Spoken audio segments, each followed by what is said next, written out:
லட்சுமிபதி, வேலூர். திருவள்ளுவர் இன்பத்துப்பாலில் ஒரு அழகான குறள் 1318.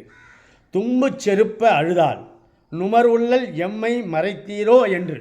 தும்மல் வந்ததுங்க, போன திருக்குறளில் சொன்னேன். தும்மல் வந்து தும்பிட்டான், அவள் தட்டி கொடுத்தா, வாழ்த்துனான்.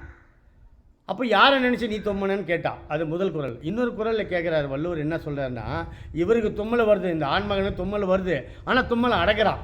தும்மல் வந்துட்டா இவன் சண்டை போடுவாளே, யார் ஒரு நினச்சி தும்மனன்னு, அந்த தும்மனை அடங்கினான் பாருங்க, உடனே திருப்பி சண்டை பிடிச்சிட்டான்.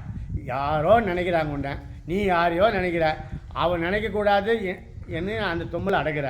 எனக்கு தெரிஞ்சுட்டு நான் சண்டை போட வந்தேன், அந்த தும்மலை அடக்கினேன், உன்னை வாயா வச்சுக்கிறேன் கச்சேரி என்று சொல்வதைப் போல அந்த பெண் சண்டை போடுவாளாம்.